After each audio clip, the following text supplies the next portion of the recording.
ॐ नमः सिद्धिभ्यः। ॐ नमः सिद्धिभ्यः। ॐ नमः सिद्धिभ्यः। मंगलमय मंगलकरण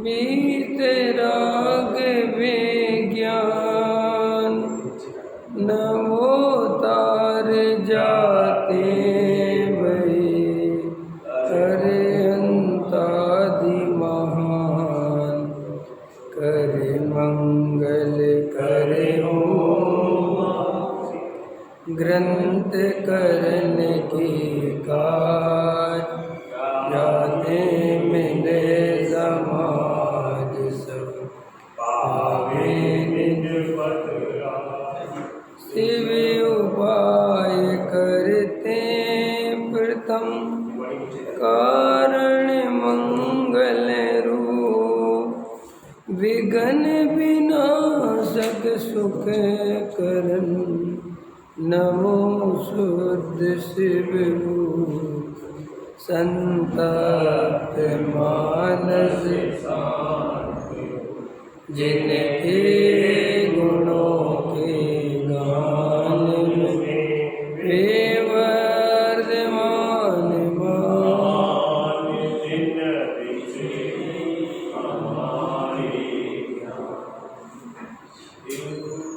मोक्ष मार्ग प्रकाशक नौवां अधिकार पुरुषार्थ से ही मोक्ष की प्राप्ति। पृष्ठ क्रमांक 310।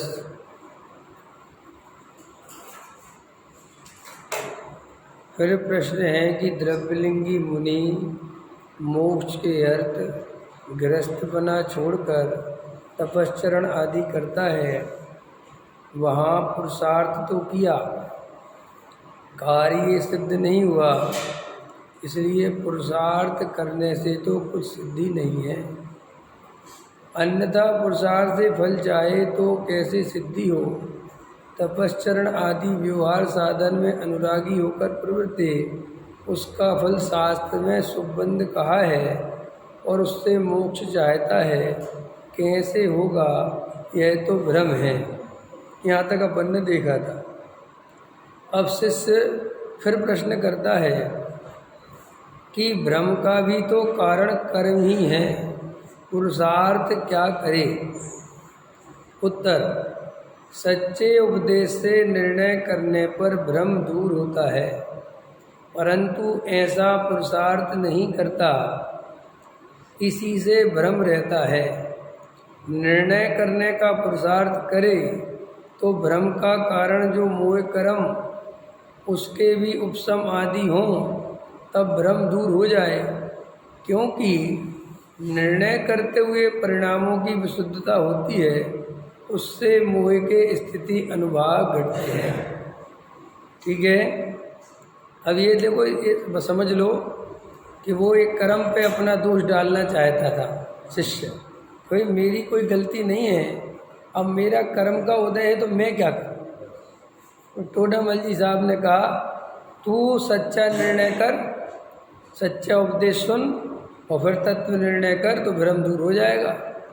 परंतु निर्णय तो खुद करना नहीं चाहता, समझ में आया, और कर्म पे दोष देता है। लौकिक कार्यों में कोई भी जीव कर्म के भरोसे नहीं बैठता है। हम सब जो है कर्म के भरोसे बैठे हैं कि अपना पुरुषार्थ करते हैं। पुरुषार्थ करते कि नहीं करते। कोई इस बात का सोचते थोड़ी बोलता है जब दुकान खुलनी होगी खुल जाएगी जी, अब मैं क्या कर सकता हूँ, मेरे कर्म में दुकान है ही नहीं। कोई किसी को विचार नहीं आता, पैसा कमाता है, कोई कर्म का विचार नहीं करता। स्त्री पुत्र कुटुंब परिवार, कोई कर्म का विचार नहीं करता। तो धर्म में ही कर्म का विचार क्यों करता है, जबकि महामिथ्यात भाई पूछो क्यों। धर्म में पुरुषार्थ चलता है, जगत में कर्म चलता है उल्टा। बिल्कुल जगत में तुम्हारे पुरुषार्थ से वास्तव में कुछ नहीं होता, वहाँ तो बिल्कुल कर्माधीन व्यवस्था है। और जहाँ पुरुषार्थ करके अपना कार्य कर सकते हैं, वहाँ कहता है कि साहब कर्म, ऐसा अपन सब करते कि नहीं करते हैं? किसी से पूछो कि भैया तुम्हें सम्यक दर्शन की प्राप्ति क्यों नहीं हुई? भाई साहब हमारी क्या करें, अभी काल लब्धि नहीं आई, तो हमारा कर्म का उदय तीव्र है। तो श्री गुरु कहते हैं कि बात इतनी सी है कि इसे स्वयं आत्मा की सच्ची रुचि नहीं है, बात बनाता है अपने, क्या कहना चाहिए, अपनी गलती को, अपने अपराध को छुपाने के लिए अपना दोष कर्म पे डाल देता है, और वो ये कहता है कि मेरी कोई गलती नहीं है, ये तो सब कर्म की गलती है। तो टोडामल जी साहब कह रहे कर्म की कोई गलती नहीं है, तेरी गलती है, तुझे कोई आत्मा की सच्ची रुचि नहीं है, इसलिए तत्व निर्णय नहीं करता। देखो और देख लो, फिर प्रश्न है कि निर्णय करने में उपयोग नहीं लगता या लगाता, उसका भी कारण तो कर्म है। हेलो साहब, हम क्या करें हैं? हमारा उपयोग नहीं लग रहा तो कर्म है कि नहीं बताओ, इसलिए हमारी तो कोई गलती नहीं है। अब देखो टोडामल जी क्या कहते हैं, एक इंद्री आदि के विचार करने की शक्ति नहीं है, उनके तो कर्म ही का कारण है। इसके तो ज्ञानावरण आदि के चेउसम से निर्णय करने की शक्ति हुई है, जहाँ उपयोग लगाए उसी का निर्णय हो सकता है। देखो छूट दिया आपको, ठीक है कि नहीं? परंतु यह अन्य निर्णय करने में तो उपयोग लगाता है, यहाँ उपयोग नहीं लगाता, सो यह तो इसी का दोष है, कर्म का तो कुछ प्रयोजन नहीं है। बोलो, अब देखो इसको करो, चर्चा करो। एक इंद्रिय आदि से लेके असंगी पंचेंद्रिय जीव तक तो वास्तव में निर्णय कर ही नहीं सकते। वे तो प्योर, उनकी पर्याय की हालत ऐसी है, उनकी शक्ति ऐसी है कि जो प्योर कर्म से दबी हुई है, वे कुछ नहीं कर सकते। इसलिए उन जीवों को उपदेश भी नहीं दिया जाता। एक इंद्री को, दो इंद्री को कोई उपदेश देता है मोक्ष मार्ग का? उपदेश किसे दिया जाता है? केवल संगी पंचेंद्रिय मनुष्य। समझ में आया? भाई तुम उपदेश सुन सकते हो और तुम निर्णय कर सकते हो। ये बड़े अच्छे प्रश्न हैं, ये समझने लायक प्रश्न हैं। देखो ऐसे आपको बहुत लोग कहते मिल जाएंगे, आपके घर में मिल जाएंगे, आपकी पत्नी मिल जाएगी आपको, ये कहते हुए कि क्या करें, धर्म समझ में तो आता है लेकिन हमारा निर्णय नहीं बन पाता, आप पता नहीं कैसे समझ जाते हो, ऐसे बोलते नहीं, पत्नियां बोलती हैं। तो बाकी जगह कैसे समझ में आता है तुझे? ये धर्म के क्षेत्र में समझ में क्यों नहीं आता है? रुचि क्यों नहीं है? ये रुचि बनती किससे? एक शब्द बोला आपने, रुचि नहीं है। ये रुचि का जनक कौन है? रुचि पैदा कैसे होती है?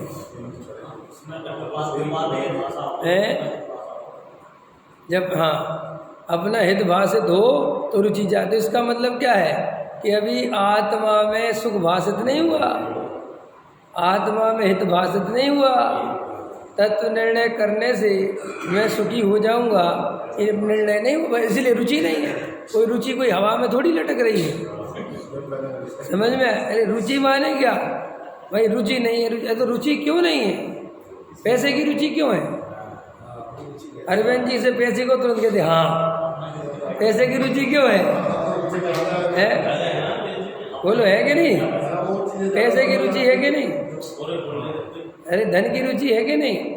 अरे तुम्हारी हाँ या ना करने से कोई फर्क नहीं पड़ता है, वो तो है ही कि साहब क्या बात करते हो? अरे नहीं होती तो अभी तक आत्मा मिल गया होता। धन का अर्थ अकेला धन नहीं होता रमेश जी। धन शब्द अगर हम बोले तो धन का अर्थ अकेला अर्थ पैसा नहीं होता। धन का वो सब कुछ अर्थ होता है जो पर पदार्थ में गर्भित है। स्त्री, पुत्र, कुटुंब, परिवार, समाज, इज्जत, आबरू, प्रतिष्ठा, पद, मान, सम्मान, समझा? बीजेपी को जीतना चाहिए, ये सब उसी में आता है, धन के अंदर। किसी को बीजेपी की रुचि है, किसी को कांग्रेस की रुचि होती कि नहीं? अभी चुनाव का टाइम चल रहा है तो सारे नेता लगे कि नहीं लगे? तो भैया वो बिना कैसा उनको रुचि है, तो रुचि क्यों है? वहाँ सुख दिखता है। जहाँ रुचि जीव की वहीं जाती है, जहाँ उसे सुख भाषित होता है। सुख है कि नहीं, वो नहीं, वो उसे लगे। अब वो लगे, वो तो गोबर में किसी को सुख दिखे तो वो कोई कहे गोबर में काहे से को सुख है, भाई हो सकता है किसी को गोबर में सुख दिखे, बहुतों को दिखता है, और हमें तो गोबर में ही सुख दिख रहा है? ये मान सम्मान पद प्रतिष्ठा धन वैभव ये तो विष्ठा के समान है। अभी मैं पूज्य गुरुदेव श्री का प्रवचन सुन के आ रहा हूँ, उसमें पूज्य गुरुदेव श्री ले रहे थे, ये सब समझ में आया कि जे बाहर का जो वैभव है ये तो ज्ञानी को विष्ठा के समान दिखाई देते हैं।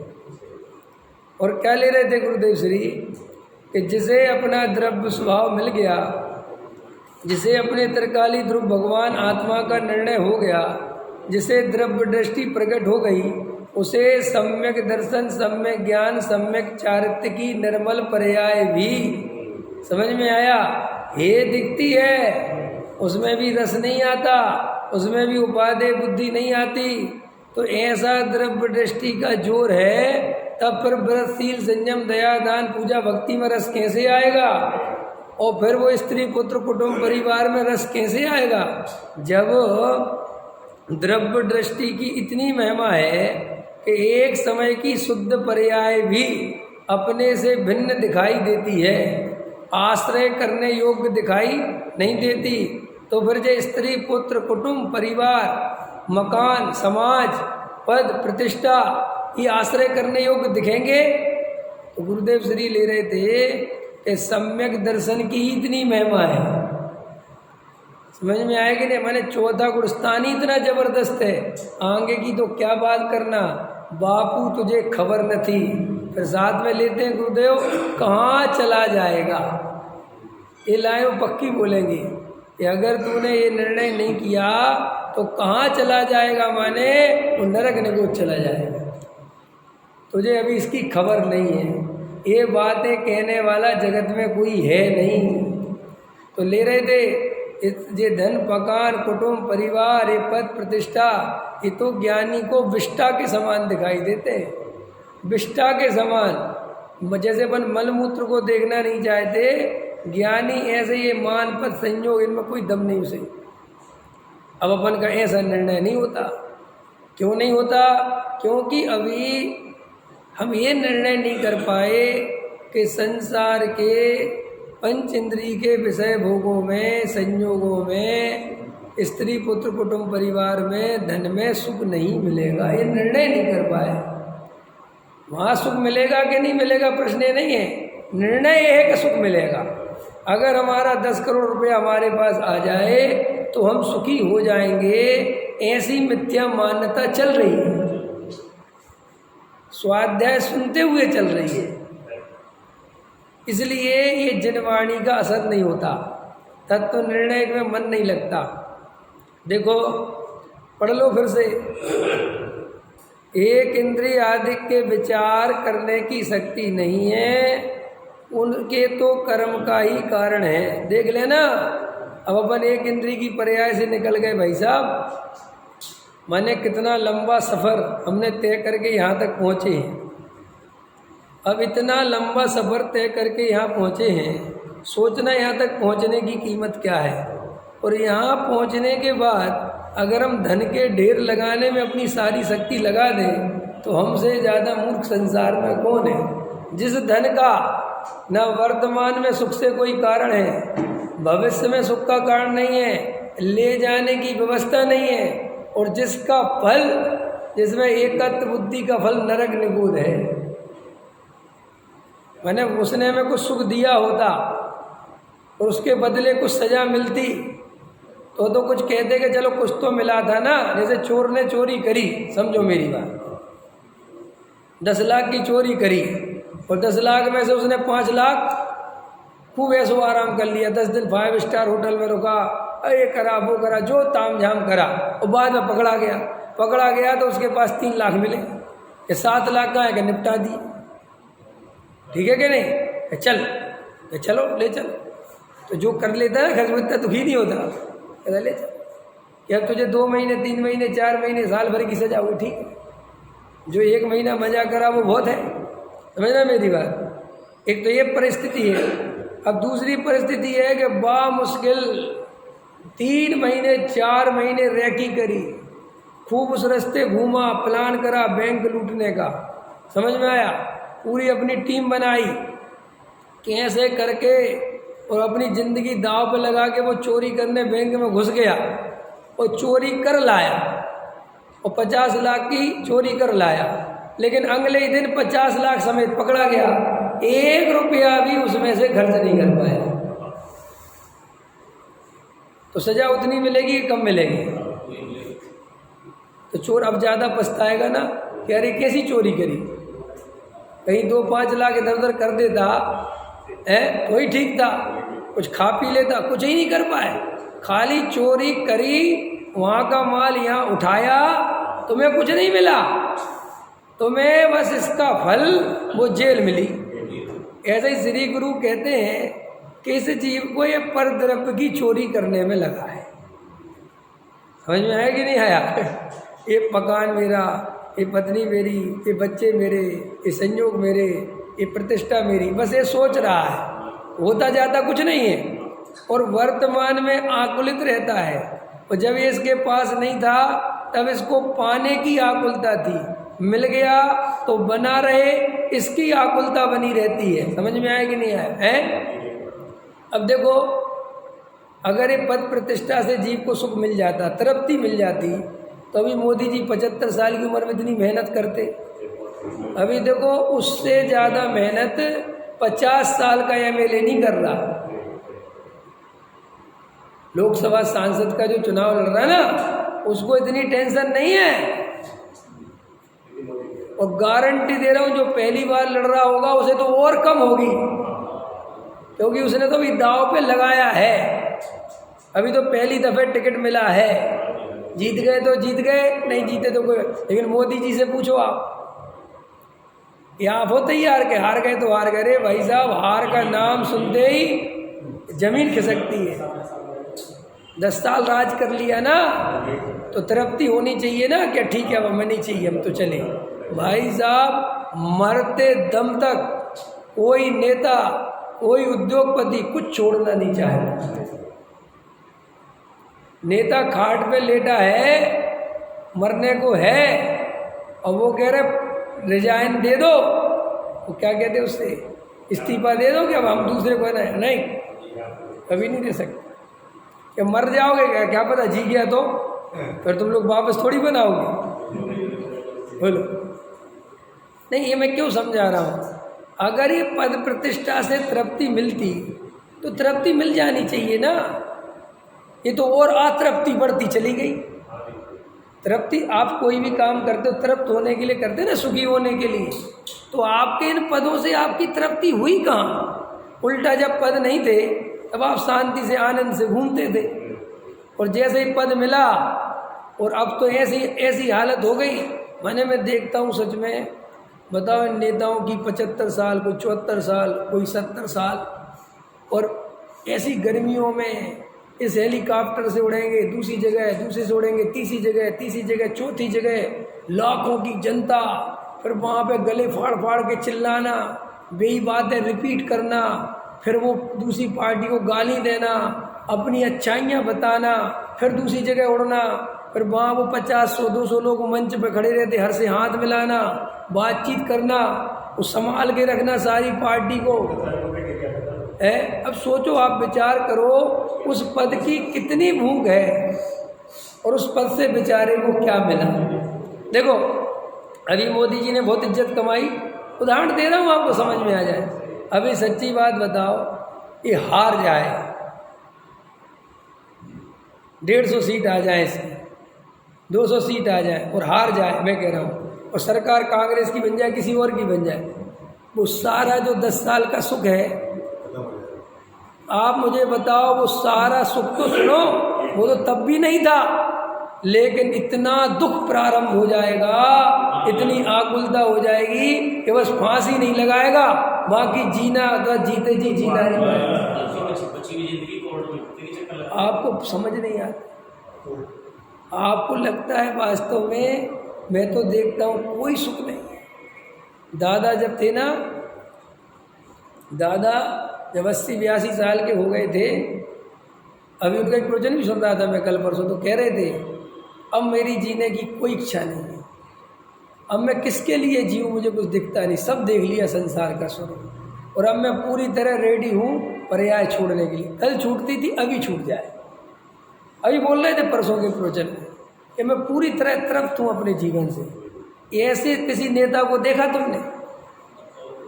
किसी इंजीनियर डॉक्टर को देखा कहते हुए हमसे जा रहे? कुछ नहीं, सिर्फ ये आत्मा के मार्ग में जो जीव लगा है, जो धर्म के मार्ग में लगा है, जिसे द्रव्य दृष्टि प्रकट हुई है, जिसने अपने त्रिकाल स्वभाव को जाना है, जिसने अपने अंदर बैठे परम देव को पहचाना है।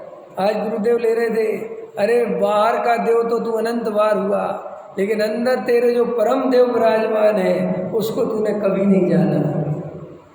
समझ में आया? तो ऐसे जो परम देव को जानता है, जो उसको अनुभव करता है, जो उसकी दृष्टि करता है, वो ही कहता है कि लाखों वर्षों तक जीऊँ या मृत्यु आज ही आया। मुझे कोई ना जीने की ना मरने की, सब बात खत्म हो गई, ना पदों की ना प्रतिष्ठा की। तो देखो, जब लोग प्रधानमंत्री के पद पे रह के संतुष्ट नहीं हो पाए तो हम मंदिर के अध्यक्ष बन के क्या करेंगे?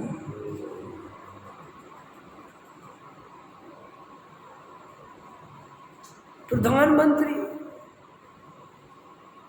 जिसकी 10 गाड़ी आगे 10 गाड़ी पीछे, हजारों की पुलिस जिसकी सुरक्षा में लगी हुई है, जिसके भाषण सुनने के लाखों जनता खड़ी हुई है, अभी कुछ समय बाद ये बिजली के समान नष्ट होने वाला है। ये इंद्रधनुष की आकाश अभी मिटने वाला है, अभी। और जब वो मिटता है और जो उसकी पीड़ा होती है उसकी आप कल्पना नहीं कर सकते। इसलिए कहता हूँ भैया, ये पद प्रतिष्ठा से बचो और बचे, सब बचो, कुछ नहीं रखा। ये जो राजेश खन्ना है ना, ये मरा भाई साहब, 20 साल कमरे में सड़ता, निकलता नहीं था, वहीं शराब पीता था अपने एक नौकर के साथ, क्योंकि उसे इतनी तकलीफ होती थी। जब बाहर निकलता था, ना कोई मीडिया वाले आते, ना कोई डायरेक्टर आते, ना कोई काम देता। पहले जिनके लिए वो ऐसे मना कर देता था, इधर से, ये बेचारे डायरेक्टर लाइन में लगे रहते थे, प्रोड्यूसर, और एक महीने बाद टाइम देता था मिलने का, या देता ही नहीं था, या अपने मुंह मांगी फीस मांगता था। वो कहता था कि साहब हमारे पास 20 लाख है, भगो इधर चल, ऐसे बोलता था। बाद में उनको फ़ोन कर करके कहता था मुझे कोई रोल दे दो, मुझे कोई काम दे दो, और वो कहते थे बाप का रोल कर ले। कहता था अरे नहीं नहीं नहीं, वो कहता था यही है, और 20,000 रुपये देंगे। मैंने आप समझ गए? तो वो कहता है उसकी उसमें था कि इतना डूब गया गमों में कि उसे बाहर निकलने में डर लगता था, अपना चेहरा दिखाने में डर। ये तुम समझते हो, जो जितना चमकता है संसार में वो उतनी बुरी तरह बुझता है। संसार में चमकने का कोई फायदा नहीं है, क्योंकि ये संसार की चमक एक समय बाद छीन ली जाएगी और आप पे फिर वो बर्दाश्त नहीं होगा। ये पता कैसा है? एसी में बैठना तो आसान है, लेकिन फिर धूप जरा सी भी सहन नहीं होती, और जो धूप में ही काम करते रहते हैं वो देखो मस्त रहते हैं, वो तुम नहीं रह सकते। अपन की आज ये हालत है शरीर की। शरीर तो देखो, एक बार बताओ, उनका वज्र में सब नाराज सेनन है क्या उन बेचारों का? है उनका शरीर और हमारा शरीर एक ही सेनन वाला है ना? हाँ। और वे तुमसे बढ़िया माल खाते हैं कि तुमसे घटिया खाते हैं? घटिया खाते हैं, बिल्कुल रूखी सूखी रोटी खाते हैं, ठीक है। लेकिन वे तुमसे कितने ज़्यादा ताकतवर हैं, वे हमसे कितने ज़्यादा मेहनती हैं। हमारी हालत ये है कि अभी अपन 1 घंटे धूप में स्कूटर चला लेना भाई साहब, जो भी धूप निकल रही है, तो घर आके चक्कर आने लगते हैं, दिखाई नहीं देता, थोड़ी देर को तो अंधेरा सा छा जाता है। और वे देखो उसी धूप में मेहनत, भाई साहब 3-3 क्विंटल रख के 300 किलो वजन रख के ठेली ढोते हैं वे इसी गर्मी में। जे पत्थर से जे मकान तोड़ते इसी गर्मी में, वो ईंटें रख रख के चढ़ते इसी गर्मी में। इसी पृथ्वी के आदमी है ना वे भी।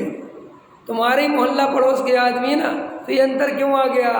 क्योंकि तुमने ज़्यादा सुख भोग लिया, ज़्यादा अनुकूलता में रह लिया, तो अब प्रतिकूलता बिल्कुल भी बर्दाश्त। ऐसे ही ये मान के जितने थपेड़े सह लेगा, ये जितने मान कसाय में दौड़ लेगा, जितना पद प्रतिष्ठा में दौड़ लेगा, और नियम से एक कर्माधीन व्यवस्था है और ये नियम से छिनेगी।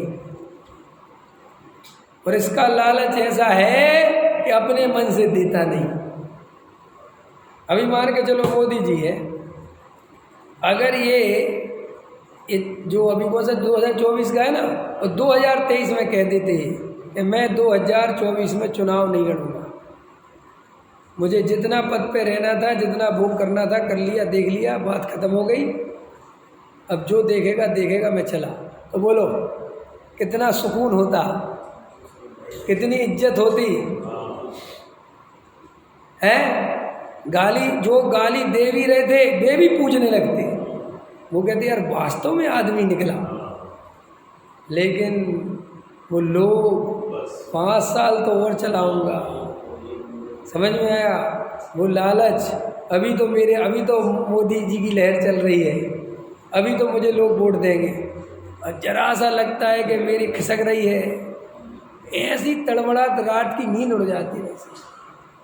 बोलो इसको सुख कहते हो?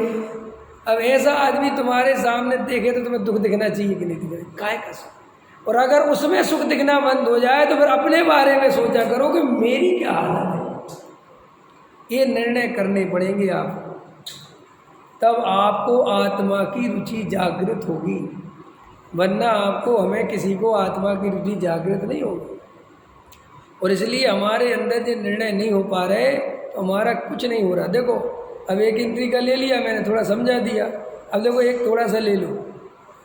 यहाँ पे टोडामल जी ने अपने पुरुषार्थ के लिए कितनी बात कही, जहाँ उपयोग लगाए उसी का निर्णय हो सकता है। बोलो ये कह रहे टोडामल, अपन को जहाँ भी निर्णय करना होता है वहाँ उपयोग लगाते हैं कि नहीं लगाते हैं? एक मकान खरीदना है और एक मकान बेचना है। बेचना सही है, खरीदना सही है ना? दोनों काम सही करने हैं। मुझे एक बात बताओ, उपयोग लगाना पड़ता है कि लगे बिना रहता नहीं?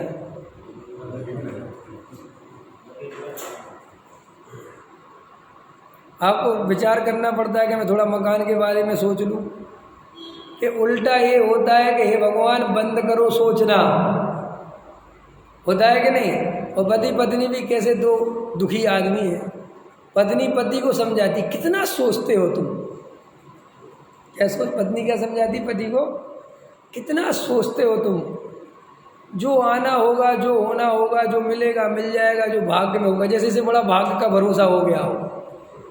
समझ में आया? जबकि वो अपने पति को ज़्यादा टेंशन में देखती है तो इसका दिलासा देके उसको शांत करती है। और मैं सही पूछता हूँ, अगर पति उसकी सच्ची बात मान के शांत हो जाए तो वो कितने दिन शांत रहेगी?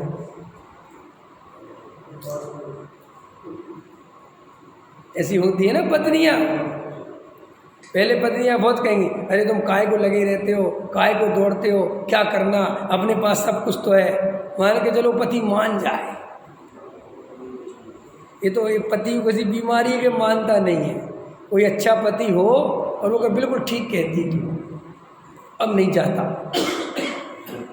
अब नहीं करता, तो पता 2-4 दिन तो रहेगी, बहुत अच्छा बहुत अच्छा, तीसरे चौथे दिन कहेगी तुम अच्छे मूर्ख हो, अरे मैं तो ऐसे ही कह रही थी, ऐसा थोड़ी होता है, अरे जाओ घर में पड़े रहते हो, लेकिन तुम तो कह रही थी कि जाना बंद करो, कमाना बंद करो, उम्र हो रही है। अरे ठीक है, ऐसा तो देखो अभी अब ये देखो तुम, वो पत्नी का कुछ निर्णय है, वो होश में है। ऐसी हमारी पूरी जिंदगी कटती है। टोडामल जी साहब ने इतना अच्छा उदाहरण दिया इस बात को समझाने के लिए, बेहोशी को समझाने के लिए, कि जैसे कोई मतवाला, सुना है, शराब पी के कोई मतवाला शराब के नशे में पत्नी को पत्नी कहे और माँ को माँ कहे तो अभी 2 कौड़ी का है, कोई होश नहीं उसमें। सुना होगा उदाहरण। ऐसे ही हम लोगों ने मोह रूपी मदिरा पी रखी है और हम भयंकर नशे में हैं, सो कभी तो धर्म की बातें करने लगते हैं, वे भी नशे में। सब विधि संसार असारा, यहाँ में सुख नाही लगारा। तो ये सोचता है कि ये बड़ा धार्मिक हो गया, ये बेहोशी में ही पड़ रहे हो तुम। ये जो पत्नी तुमसे कह रही है ये कमाना छोड़ो, थोड़ा धर्म ध्यान करो, बहुत कमा लिया, बहुत हाय तौबा कर ली, छोड़ो, वो बेहोशी में ही कह रही है। और जो पति सुन रहा है, हाँ तू कहती तो सही है, वो भी बेहोशी में बोल रहा है। ये बिल्कुल चक्कर में मत फंसना कि हम कुछ होश में आ गए। अरे जो होश में आ जाए वो फिर बेहोश होता ही नहीं। ये तो 100% आप बोल। अभी मैं बोलूं धन की निंदा करूं तो एक स्वर में बोलोगे सही कह रहे पंडित जी, कुछ नहीं रखा धन में, बकवास है, पद में कुछ नहीं रखा। आप सोचते हो कि आपने बहुत बड़ी बात कही, कोई बड़ी नहीं गई, सब बेहोश हो। अभी यहाँ निकलते फिर वापस दो के दो। और ऐसे हमने बेहोशी में पूरे जीवन के सूत्र बना लिए। मंदिर में ढमोकार मंद, समझ में आया, और फैक्ट्री पे 2 के 5। ये सब आपने और हमने मंत्र याद कर लिए हैं। हम मंदिर में आके ढमोकार मंत्र बोलने लगते तो आपको सोचते हो कि आपने भक्ति करी। कोई भक्ति नहीं है, मिथ्या दृष्टि महामूर्ख आदमी है, पागल है, नशा कर रखा है उसने, उसे कुछ होश नहीं है, भगवान के सामने बोलता रहेगा। धन कन कंचन राज सुख, सवई सुलभ कर जान। धन कन कंचन राज सुख, सवई सुलभ कर जान। दुर्लभ है संसार में एक जदारत ज्ञान। क्या अर्थ इस लाइन का, क्या बोले ना, क्या अर्थ इसका है? इंद्रिय के भोग मधुर विषम, लावण्यमयी कंचन काया। यह सब कुछ जड़ की कीड़ा है, मैं अब तक जान नहीं पा। तो अब जान लिया, कितने दिन से गा रहे, अब जान लिया क्यों गा रहे। देखो तुम भगवान का भी समय खराब करते हो और अपना भी समय खराब। मैं कह रहा भगवान का नहीं हो रहा।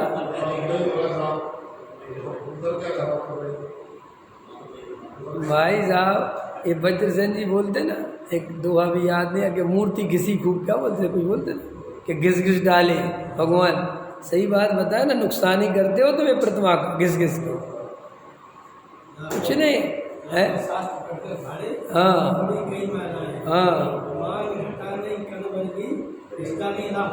हाँ देखो बोला ना उनने, बराबर है। शास्त्र पढ़ के फाड़ डाले और लाखों मालाएं तोड़ दी और मान कसाए टूटी नहीं, मिथ्या तो छूटा नहीं, और लाखों प्रतिमाएं घिस डाली। समझ में आया कि नहीं आया है? ये सच्चाई है कि नहीं?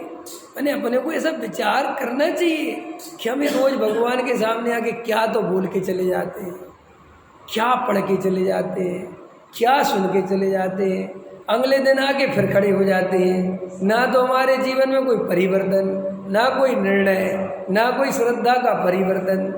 हम कर क्या रहे हैं?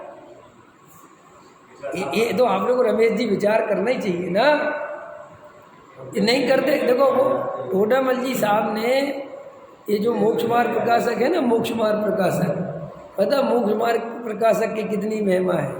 ये लाखों ग्रंथों का सार है मोक्ष मार्ग प्रकाशक। थोड़ा अतिशयोक्ति ना हो जाए, पूरी द्वास्थान की जिनवाणी का सार है मोक्ष मार्ग प्रकाशक। अनंत केवलियों की वाणी में जो वस्तु स्वरूप आया है ना, और उसको संक्षेप में सारभूत तर्क से, युक्ति से, आगम से, अनुभव से कोई ग्रंथ आपको मिलेगा तो वो है मोक्ष मार्ग प्रकाशक। ये टोडामल जी साहब का महान उपकार है।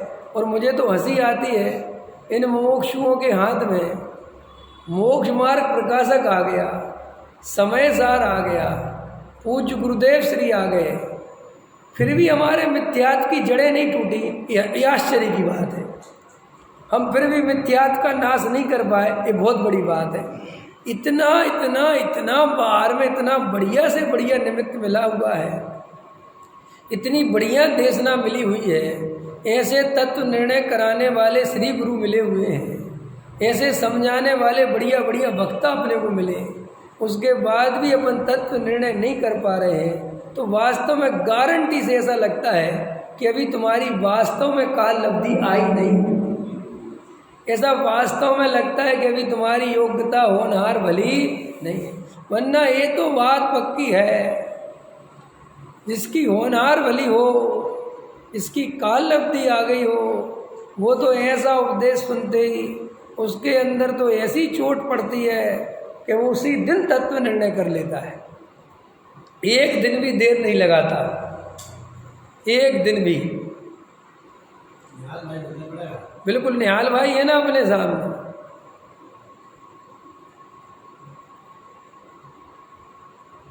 सच बता रहा हूँ, आप एक मजे से ही चला जाए, कुछ नहीं है।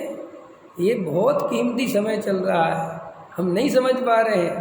तो मैं तो आपको समझा रहा था कि ये पत्नियाँ, ये महिलाएं, ये पुरुष कहते हैं कि साहब निर्णय में उपयोग नहीं लगता है। अरे क्या बात करता है। जहाँ इस जीव को सुख दिखे, जहाँ इस जीव को ये दिखे कि अगर निर्णय गलत हो गया तो बहुत दुख खड़ा हो जाएगा, वहाँ उपयोग लगाना नहीं पड़ता।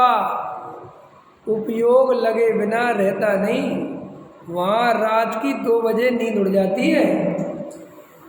बोलो, 2-3 चीज़ें ऐसी हैं ना जिंदगी में जिस वक्त हमारी नींद उड़ती है।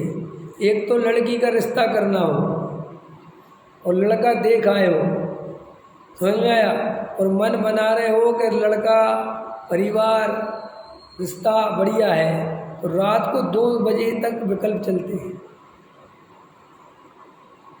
उसके घर गए थे, उसका चाचा, उसका मामा, वो पूरा जो कैसा घूमता है वो है। लड़के में कोई ऐप तो नहीं है, लड़का जो है कमाने में कितना चलता है आपको। अब मेरा आपसे प्रश्न है, ये उपयोग लगाना पड़ता है कि लगता है? अब प्रश्न ये है कि आपको लगाना क्यों नहीं पड़ता, वहाँ उपयोग लगता क्यों है? ये बता दो, ये बता दो, इतनी सी बात बता दो। क्योंकि वहाँ लगता है अगर गलती से निर्णय गलत हो गया, बेटी का रिश्ता गलत जगह हो गया, तो मेरी बेटी को बहुत दुख हो जाएगा। तो देखो फिर अपने आप उपयोग लगता है। एक हो गया। अब दूसरा, मकान खरीदना हो तो उपयोग लगाना पड़ता है कि लगता है? भाई साहब, जहाँ मकान देख रहा हो ना, खरीदा नहीं वज्रसेन जी, लिया नहीं है, सिर्फ देखा हो और हल्का सा पसंद है तो बार बार स्कूटर वहीं घुमा लेता है।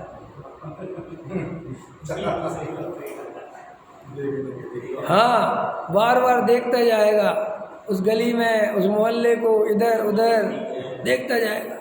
ये क्यों तुम यहाँ से बहुत निकल रहे? क्या बात है? कुछ नहीं कुछ नहीं कुछ नहीं। कैसे कुछ नहीं? समझ में आया कि नहीं आया?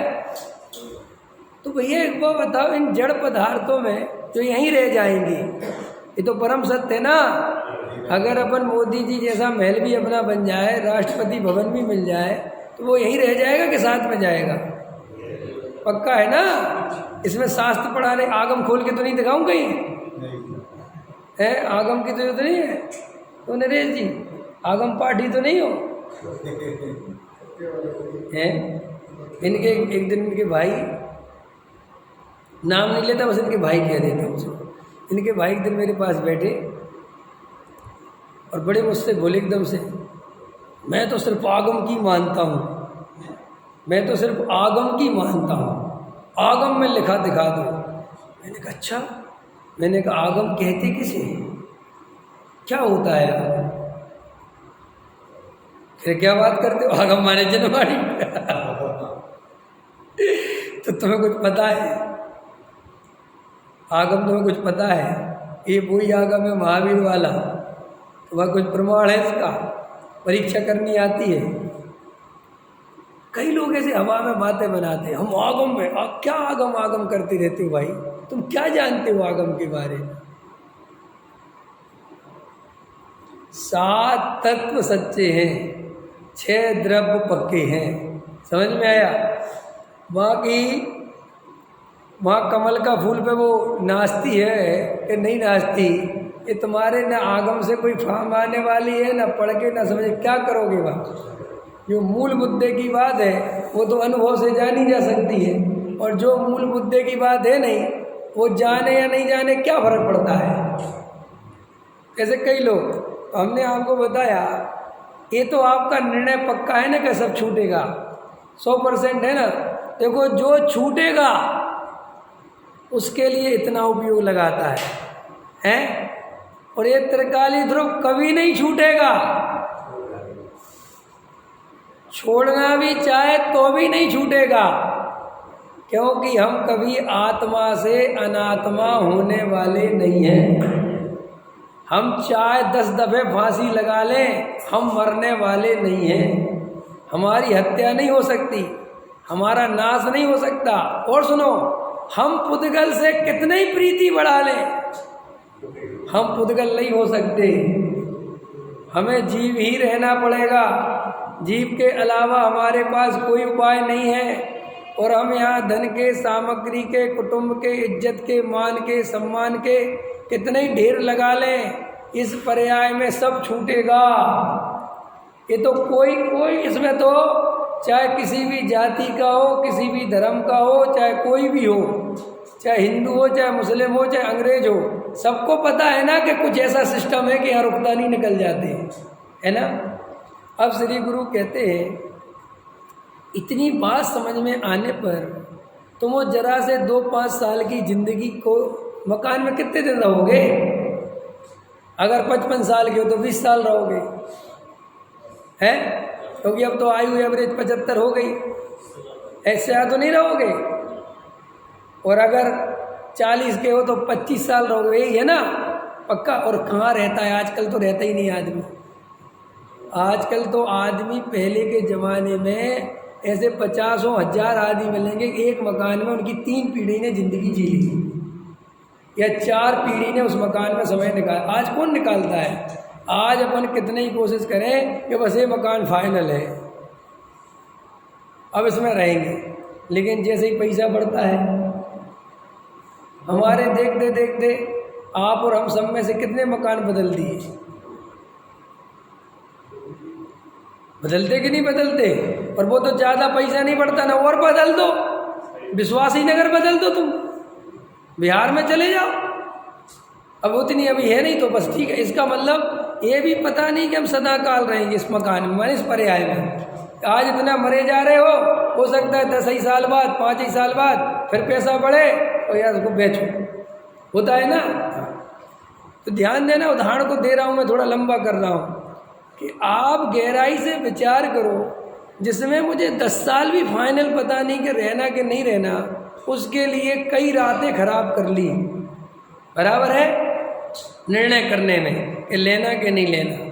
और अभी इस पर्याय के छूटते ही अनंत भव की यात्रा प्रारंभ हो जाएगी। अनंत भव, बाप रे बाप। अगर आत्मा नहीं पहचाना तो समझ में आया?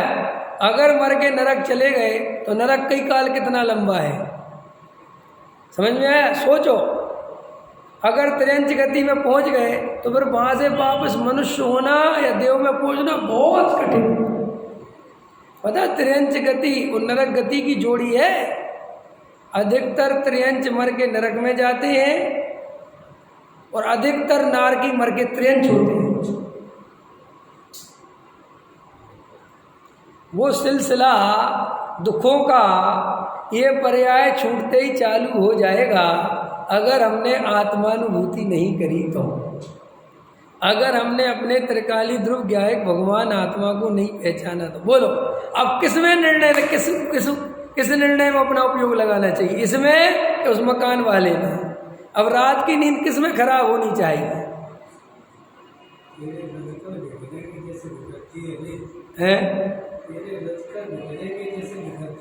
हाँ, चेत चेत चेत, समझ में आया? ये देह ऐसे बिखर जाएगी जैसे बिखरती है रेत, ये नरभव कैसे पाएगा चेत चेत चेत। भाई साहब बेहोशी में नहीं बोलना, होश में बोलना। बेहोशी में मत कहना शुद्ध धारा होए न सीरी, सब होश में कहना, होश में। सूरज चांद छिपे निकले ऋतु फिर कर कर आवे। आओ गर्मी आ गई, फिर बरसात आ जाएगी, फिर ठंड आ जाएगी, फिर गर्मी आ जाएगी। सूरज निकलता है, शाम को फिर डूब जाता है, सुबह फिर निकलता है, शाम को फिर डूब जाता है, दिन होता है, रात होती है, ऋतुएं बदलती हैं। समझ में आया? सूरज चांद छिपे निकले ऋतु फिर कर कर आवे। प्यारी आयु, इसको प्यारी आयु कह रहे हैं मंगत राय जी। इस मनुष्य पर्याय की आयु को प्यारी आयु कह रहे कि बहुत प्यारी आयु है तेरी, बहुत कीमती पर्याय है। ये मनुष्य पर्याय के बारे में ज्ञानी भगवंतों ने ऐसा लिखा है कि एक तरफ चक्रवर्ती की संपदा और एक तरफ मनुष्य पर्याय का एक क्षण बराबर है। इतनी कीमत है। चक्रवर्ती की संपदा को ये मनुष्य पर्याय के एक समय की कीमत बता रहे हैं। कह रहे साहब वो ज़्यादा कीमती है। अब ऐसे वो कह रहे प्यारी आयु, बोलो अपन 8 वर्ष की उम्र में सम्यक दर्शन ले सकते थे। कितने वर्ष की उम्र में? और 8 वर्ष से अब 60 वर्ष के हो गए, तो 8 से 60 का पूरा मजा ले सकते थे जीवन का, पूरी आत्मा की मस्ती ले सकते थे। 60 वर्ष 8 से 60 पे पहुंच गए और अभी भी अकल नहीं आई। और ये सूरज ढलने को है, ये पर्याय बीतने को है, जो दुर्लभ, जिसके लिए तुमने ना जाने कितने कितने जन्मों से पुण्य इकट्ठा किया होगा, क्या क्या किया होगा, तब जाके पर्याय मिलती है भाई साहब। लेकिन भरोसा नहीं है। कैसे अज्ञानी है रे अपन। मकान का भरोसा है, पुत्र का भरोसा है, पिता का भरोसा है, पत्नी का भरोसा है, जो बेचारे तेरे भरोसे हैं। समझ में? पत्नी सोचती है पति मर गया तो मेरा क्या होगा, वो बेचारी यही सोचती है मेरे पति को कुछ ना हो जाए, मेरे पति को। बेचारी अपनी सारी सत्ता, अपना सारा सुख उस पति से मानती है। और ये पति सोचता है मेरी पत्नी को कुछ ना हो जाए, बुढ़ापे में अगर मेरी पत्नी मर गई तो मेरा पता, बुढ़ापे में आदमी पत्नी से बहुत प्रेम करने लगता है, जवानी में इतना प्रेम नहीं करता। अब उल्टी लगेगी बात, क्योंकि जवानी में उसके अंदर इतना कर्तव्य रहता है कि मर जाएगी तो मर जाएगी, दूसरी कर लूँगा, कुछ आफत आ रही। अब बुढ़ापे में कौन करेगा, अब रोटी कौन देगा, बाल बच्चे तो ढंग से बात भी नहीं करते, तो पत्नी ज़्यादा प्यारी हो जाती है। समझ में आए? तो कोई बात ही करने, गधे पूछने वाले नहीं है। अब भाई पूछेगी जो कुछ पूछेगी, रोटी खा ली। समझ में आया? जगत में कौन किसको पूछता है? क्या सूरज चांद छिपे निकले ऋतु फिर कर कर आवे। प्यारी आयु ऐसी बीते पता नहीं पावे। जग में मरे अकेला चेतन सुख दुख का भोगी हो।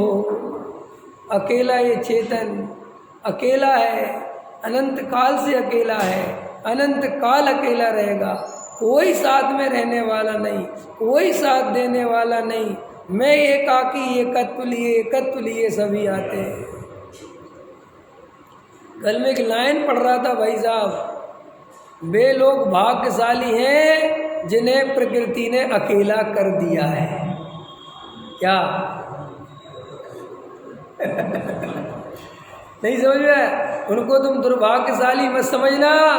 कह रहे इसकी पत्नी मर गई, इसके बच्चे मर गए, इस बेचारे का कोई नहीं है। कि प्रकृति कह रही तू महाभाग्यशाली है कि तुझे अकेला कर दिया, माने अब तू चाहे तो सिद्ध बनने की तैयारी कर सकता है। इस संयोगों में नहीं हो पाती। समझ में आया? तो वो कहते हैं जग में मरे अकेला चेतन सुख दुख का। और सुनो, ये सुख दुख कोई नहीं भोगता भाई साहब। अभी मेरे शरीर में कोई बीमारी हो जाए तो वो सारा दुख तकलीफ मुझे ही भोगनी है। पत्नी बैठी रहेगी, बच्चे बैठे रहेंगे, क्या कर लेंगे? और अभी हमने जगत की स्वार्थ वृत्ति देखी। जब ये कोरोना आया तो भाई साहब घर वाले पास में आने को तैयार नहीं। कह रहा भैया मर जा तो मर जा, मैं कुछ नहीं कर सकता। सच्ची बता रहा हूँ। आदमी मर गए, दूसरों ने दफना दिए, घर वाले दूर खड़े रहे।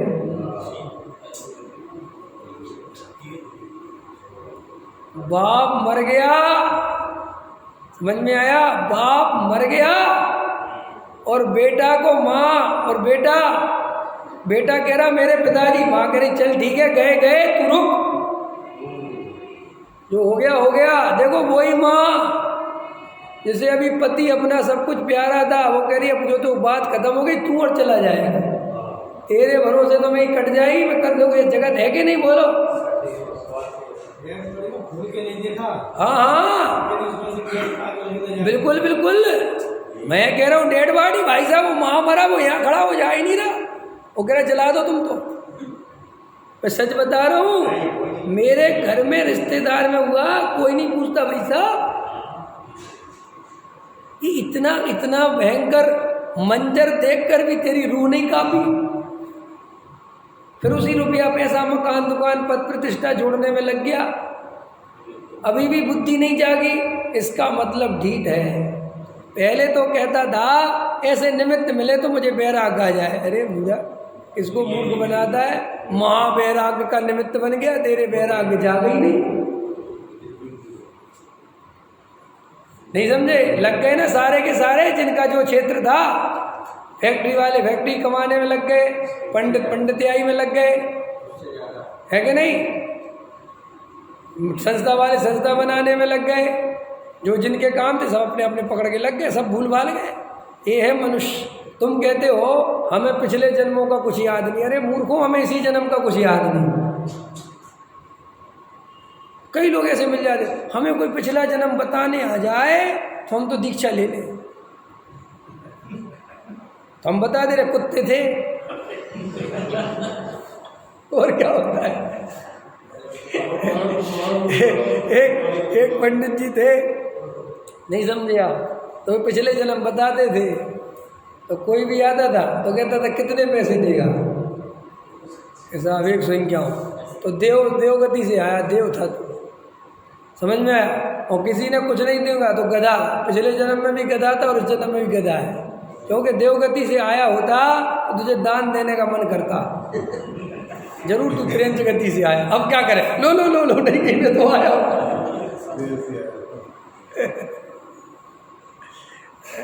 समझ में आया ना?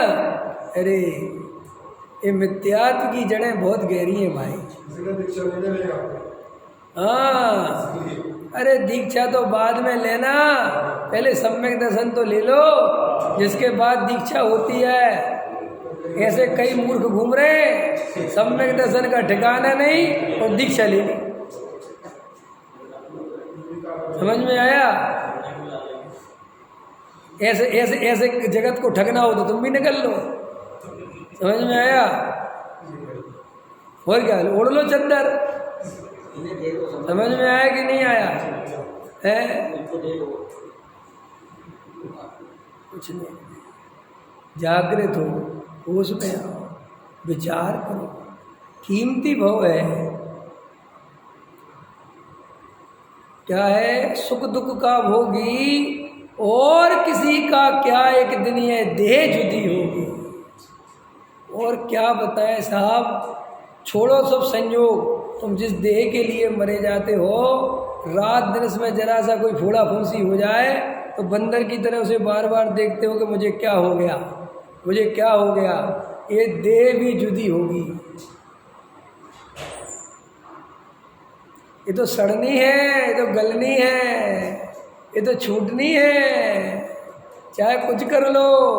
अभी जिस बुढ़ापे में देख के, तो मैं जिन बूढ़े लोगों को देख के, उनके मुंह की हालत देख के, अरे कैसा लग रहा है, यही है शरीर की हालत।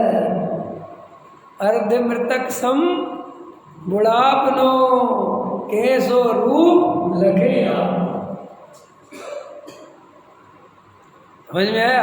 आजकल ये सोशल मीडिया पे दिखाते ना, जब ये जवान आदमी की फोटो और फिर उसी के बुढ़ापे की फोटो दिखाते हैं। देखो, थोड़ा देखा करो होश में, अरे रे रे रे कैसा सुंदर लगता था और अब कैसा लग रहा है। समझ में आया?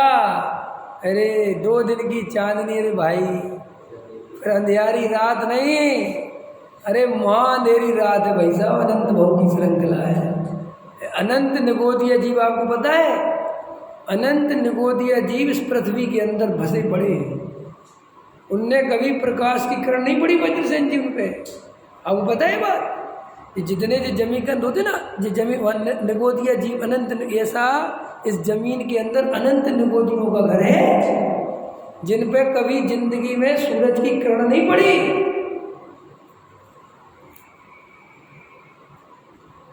ये मिथ्या दर्शन वहां ले जाने की ताकत रखता है जिसको हम छोड़ना नहीं चाहते। और सम्यक दर्शन अनंत आनंद के सागर में ले जाने की ताकत रखता है जिसे तुम चाहते नहीं। चाहते तो है जी, अरे चाहता तो पुरुषार्थ करता। जो हम चाहते हैं उसके लिए पुरुषार्थ जीव ना करे, ऐसा 3 काल में संभव नहीं है। हमारा तत्व विचार में मन नहीं लगता, तत्व निर्णय करने, तुम ये मत सोचना जी जनवाणी सुनने फुनने में मन लगता है, इससे कुछ नहीं होता। ये तो प्योर जड़ की क्रिया है, मनोरंजन की क्रिया है। ये तो जीव सुन के चला जाता है, कुछ नहीं। ये तो मोटिवेशन जैसा काम करता है। ये मोटिवेशन स्पीकर आज के नहीं है, ये मोटी स्पीकर शुरू से चल रहे हैं। पहले धुनें करते थे लोग, उसमें अपना फ्रस्ट्रेशन निकाल के आ जाते थे। समझ में आया?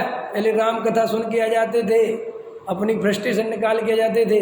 ऐसे ही अपन भी इस स्वाध्याय आदि में सुन के थोड़ी देर को अच्छा लगता है और वापस ज्यों के त्यों उसी संसार में रच पच जाते हैं।